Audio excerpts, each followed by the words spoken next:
Good morning students. प्रज्ञा विद्यालय की तरफ से ऑनलाइन क्लासेज में आपका स्वागत है।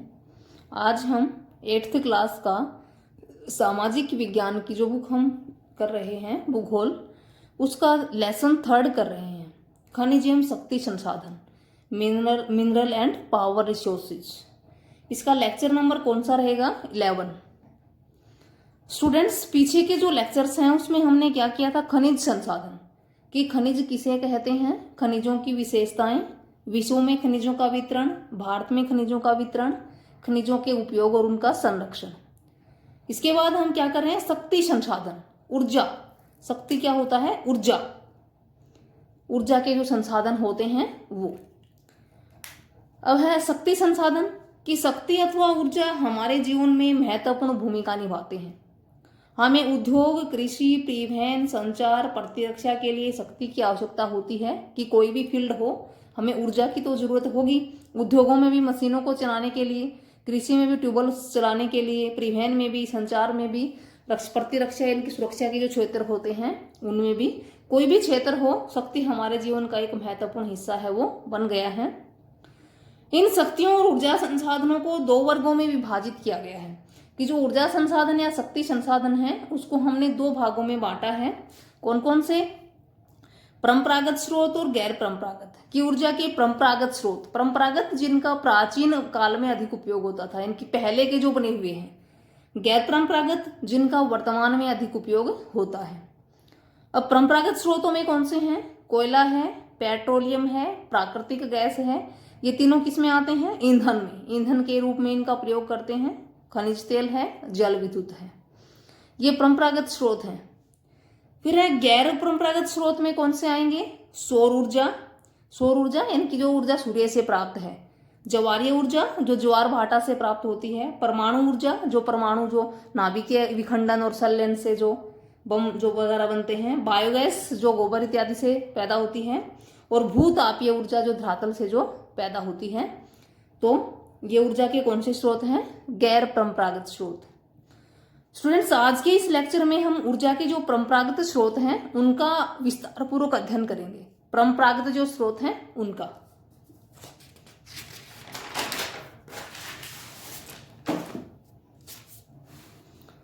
देखो, सबसे पहले क्या है? ईंधन, जिसमें हमने क्या क्या शामिल किया था? कोयला, पेट्रोलियम और प्राकृतिक गैस।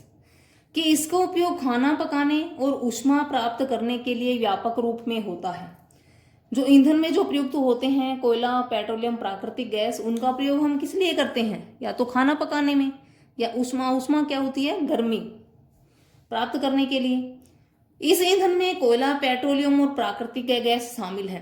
कि ईंधन में जो कोयला, पेट्रोलियम, प्राकृतिक गैस शामिल है, ये सब ऊर्जा के परंपरागत स्रोत हैं। इन खनिजों के भंडार है वो सीमित है, इनके अधिक नहीं है। अगर इनका अत्यधिक दोहन किया जाता है तो संकटग्रस्त हो जाते हैं। विश्व की बढ़ती जनसंख्या जिस दर से इनका उपयोग कर रही है वह इनके निर्माण की दर से कहीं अधिक है। कि संसार की जनसंख्या अधिक तेजी से बढ़ रही है और कोयला, पेट्रोलियम, प्राकृतिक गैस इनका उपभोग भी अत्यधिक मात्रा में हो रहा है। इनकी निर्माण की दर तो धीमी है, इनका निर्माण है वो तो धीरे धीरे होता है, लेकिन इनका जो उपभोग है वो तीव्र गति से हो रहा है, इसलिए शीघ्र ही समाप्त होने वाले हैं।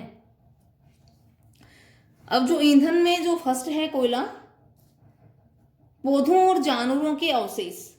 कि मृत जो सूखे पौधे होते हैं और जो मृत जानवर होते हैं उनके अवशेष जो लाखों वर्षों तक धरती के नीचे दबे रहे थे। कि पौधों और जानवरों के अवशेष लाखों सालों तक जमीन के नीचे दबे रहे। और धरातल के नीचे क्या है? तापमान अधिक है और परतों का जो दबाव भी है, उसके कारण वे कोयले में बदल गए। कि धरातल के नीचे पौधे और जो जानवरों के अवशेष थे मिट्टी के जो नीचे दबे रहे, और अधिक तापमान और दाब के कारण वो किस में बदल गए? कोयले में बदल गए। और उस कोयले को हम खानों से खनन करके, खुदाई करके धरातल के नीचे प्राप्त करते हैं। तो कोयला किससे बना हुआ है? पौधों और जानवरों के अंश से। अब इसका उपयोग, कोयले का उपयोग क्या क्या है? घरेलू ईंधन के रूप में प्रयोग करते हैं। उद्योगों में, कौन से उद्योगों में? जैसे लोहा और इस्पात उद्योग है, लोहे को तपाने के लिए। वाष्प इंजनों में विद्युत उत्पन्न करने के लिए, उनकी बिजली पैदा करने के लिए जो टरबाइन वगैरह चलाए जाते हैं, जनरेटर वगैरह चलाए जाते हैं, उनमें भी कोयले का प्रयोग है वो होता है। विश्व में अग्रणी कोयला उत्पादक देश, कि विश्व में कोयले के उत्पादक देश कौन कौन से हैं? चीन कोयला पैदा करता है, संयुक्त राज्य अमेरिका, जर्मनी, रूस, दक्षिण अफ्रीका और फ्रांस। ये वो देश हैं जो संसार में कोयला पैदा करते हैं। भारत में कोयला उत्पादक क्षेत्र कौन से हैं? भारत में रानीगंज कहाँ पे है? पश्चिम बंगाल में। झरिया, धनबाद और बोकारो कहाँ पे हैं? झारखंड में। फिर है कोयले के बाद पेट्रोलियम, कि पेट्रोल जिससे आपकी कार चलती है, पेट्रोलियम से पेट्रोल, डीजल इत्यादि जो बनाते हैं उनका प्रयोग हम क्या करते हैं? वाहन को चलाने के लिए। तो पेट्रोलियम, पेट्रोल जिससे आपकी कार चलती है, और वह तेल को आपकी साइकिल को चिरमराने से रोकता है। इनके कई उपयोग हैं पेट्रोल के। कार के बहुत सारे वाहन चलाए जाते हैं वार्निश के रूप में, जैसे कि साइकिल को चिरमराने का अर्थ क्या है कि जो साइकिल है अगर वो जंग पकड़ जाती है तो पेट्रोल से उसका भी जो प्रयोग होता है पेट्रोल का। दोनों की ही शुरुआत गाढ़े काले द्रव से होती है जिसे पेट्रोलियम कहते हैं। जब हम प्राप्त करते हैं पेट्रोलियम को कुओं से तो कैसा होता है? गाढ़े काला काले रंग का होता है ये। पेट्रोलियम सैलों की परतों के बीच में पाया जाता है। कहाँ पे? चट्टानों के बीच में पाया जाता है पेट्रोलियम। ये अपतटीय और तटीय दोनों ही क्षेत्रों से प्राप्त किया जाता है। इनकी कहाँ से प्राप्त होता है? अपतटीय और तटीय। अब देखो तटीय कौन से होते हैं? जो तट के साथ होते हैं। अपतटीय, अप का अर्थ होता है दूर, अप का अर्थ होता है दूर। अपतटीय तटों से जो दूर होते हैं। तो पेट्रोलियम अपतटीय जो क्षेत्र तटों से दूर हैं और तटीय जो तट के पास हैं, दोनों ही क्षेत्रों से प्राप्त किया जा सकता है। फिर इससे परिष्कृत उत्पाद जो हम प्राप्त करते हैं तो ये कैसा होता है? गाढ़े काले रंग का होता है। और जब इसको शुद्ध करते हैं, मशीनों में फिल्टर करते हैं, तो इससे क्या क्या अलग होता है? डीजल, पेट्रोल, मिट्टी का तेल, मोम और स्नेहक, वार्निश जिसको हम बोलते हैं। ये इसको काला सोना भी कहा जाता है। किसको कहा जाता है काला सोना? पेट्रोलियम को, क्योंकि वो हमारे उद्योगों का आधार भी है वर्तमान में जो कोयला है, जैसे क्योंकि ये बहुत ही मूल्यवान है, इसकी कीमत बहुत अधिक है। विश्व में पेट्रोलियम के उत्पादित देश कौन से हैं? पेट्रोलियम को पैदा करने वाले देश ईरान, इराक, सऊदी अरब और कतर। सारा जो सऊदी अरब के जो तकरीबन देश हैं, ईरान, इराक, सऊदी अरब और कतर, ये क्या है? पेट्रोलियम उत्पादित देश हैं। भारत में पेट्रोलियम कहाँ होता है? असम में है स्थान डिगबोई। मुंबई महाराष्ट्र में है जो बॉम्बे हाई, और कृष्णा और कावेरी नदियों के डेल्टा में पेट्रोलियम है वो प्राप्त होता है। उसके बाद है प्राकृतिक गैस, की है पेट्रोलियम निक्षेपों के साथ पाई जाती है। प्राकृतिक गैस कहाँ पाई जाएगी? जहाँ पे पेट्रोलियम के निक्षेप क्या होते हैं? जमाव। जहाँ पे पेट्रोलियम का जमाव होता है वहीं प्राकृतिक गैस पाई जाती है। इसका प्रयोग हम प्राकृतिक गैस का किसमें करते हैं? घरेलू और वाणिज्यिक ईंधनों में। वाणिज्यिक होता है व्यापार के लिए जो ईंधन, और घरेलू।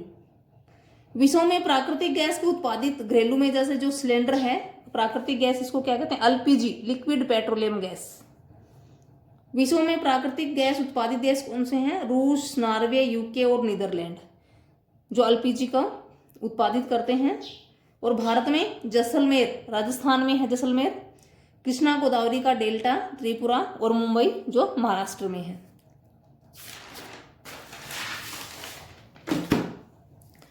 नेक्स्ट है जल विद्युत। बांधों में वर्षा जल अथवा नदी जल ऊंचाई के गिरने के लिए संग्रहित किया जाता है, कि नदियों के ऊपर बांध बनाए जाते हैं। अब वो बांध है नदी के जल को भी और वर्षा के जल को भी ऊंचाई से, बांधों से जो जल है ऊपर से नीचे की ओर गिरता है, और जब बांधों की सहायता से जल ऊपर से नीचे की ओर गिरता है तो बांध के अंदर से पाइप के द्वारा बहता जल बांध के नीचे स्थित टरबाइन के ऊपर गिरता है। नीचे टरबाइन लगाए जाते हैं, और जब ऊंचाई से जल नीचे टरबाइन पे गिरता है तो घूमते हुए ब्लेड जनरेटर को विद्युत के लिए घुमाते हैं। तो जब वो टरबाइन घूमता है, वो ब्लेड घूमते हैं, तो क्या पैदा करते हैं? बिजली पैदा करते हैं। जल से रगड़ खा के बिजली पैदा होती है, और यह क्या कहलाती है? जल विद्युत, यानी कि जल से पैदा की गई बिजली।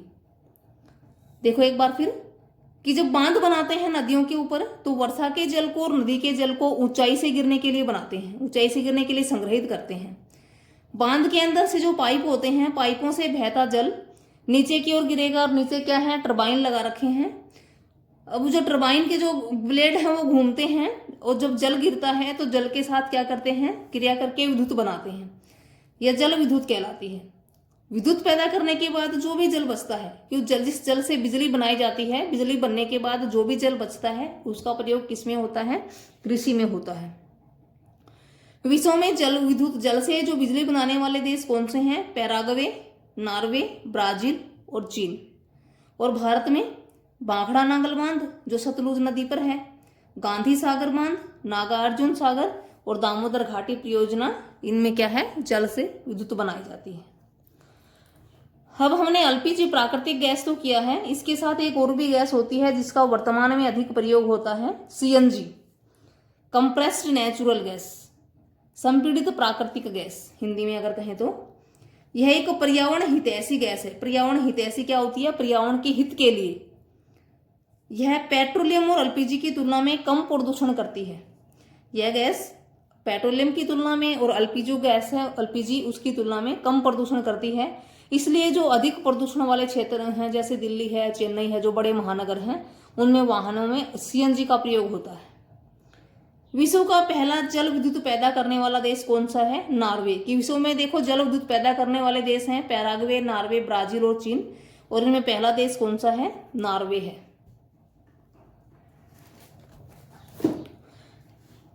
Thank you students. ये हमने आज क्या किया, शक्ति संसाधन दो प्रकार के होते थे, परंपरागत स्रोत और गैर परंपरागत। आज हमने शक्ति संसाधन के परंपरागत स्रोतों के बारे में अध्ययन किया है। इसी के साथ ही आपका होमवर्क क्या रहेगा, शक्ति और ऊर्जा के कौन कौन से संसाधन हैं, या शक्ति संसाधनों को कितने वर्गों में बांटा गया है, नाम बताओ।